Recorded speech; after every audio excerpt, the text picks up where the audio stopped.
Assalamualaikum warahmatullahi wabarakatuh. Perkenalkan, nama saya Intan Putri dengan NIM 2348201096 dari kelas 4B Farmasi. Kali ini saya akan menjelaskan PPT saya dengan mata kuliah kimia organik dengan materinya yaitu aldehid, keton, karbohidrat, asam karboksilat, amina, protein, dan lipid. Yang pertama yaitu aldehid. Aldehid yaitu golongan senyawa organik yang memiliki gugus fungsional karbonil yang tersusun atas pada dua atom hidrogen.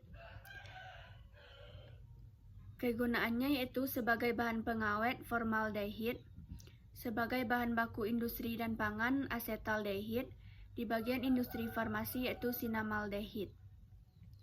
Terdapat juga rumus umum aldehid yaitu RCHO. Materi yang kedua yaitu keton.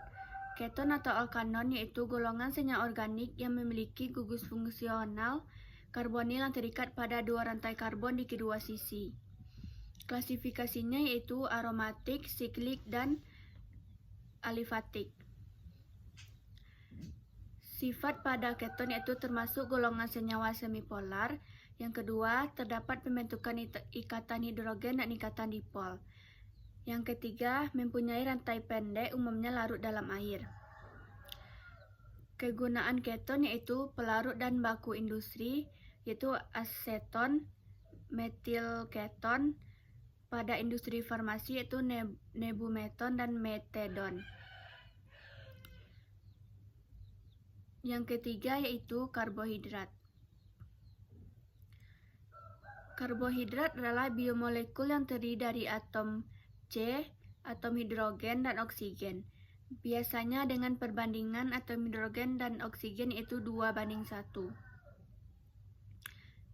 Memiliki sifat mempunyai rasa manis, larut dalam air, bersifat gula pereduksi, bersifat optis aktif, atom-atom karbon kiral, dan bentuknya siklik. Kegunaannya yaitu di bagian industri farmasi, selulosa, dan glukosa, dan di bagian pangan, bagian pertanian, dan bagian kesehatan. Terdapat juga klasifikasi karbohidrat yaitu monosakarida, oligosakarida, dan disakarida. Yang keempat yaitu asam karboksilat. Asam karboksilat atau asam alkanoat adalah golongan senyawa organik yang memiliki gugus fungsional. Senyawa organik yang memiliki gugus fungsional karboksil yaitu gugus gabungan dari gugus karbonil dan hidroksil yang terikat pada gugus alkil atau aril. Sifat dari asam karboksilat yaitu ikatan hidrogen yang terbentuk meningkatkan titik didih asam karboksilat. Asam karboksilat mudah larut dalam air. Asam karboksilat teriosasi di dalam air membentuk asam lemah.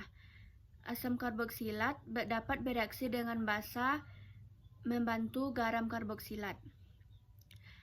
Kegunaan asam karboksilat yaitu bahan baku industri farmasi seperti ibuprofen dan aspirin, sebagai bahan pangan asam benzoat, dan sebagai pelarut asam asetat. Klasifikasi asam karboksilat yaitu alifatik, siklik, dan aromatik.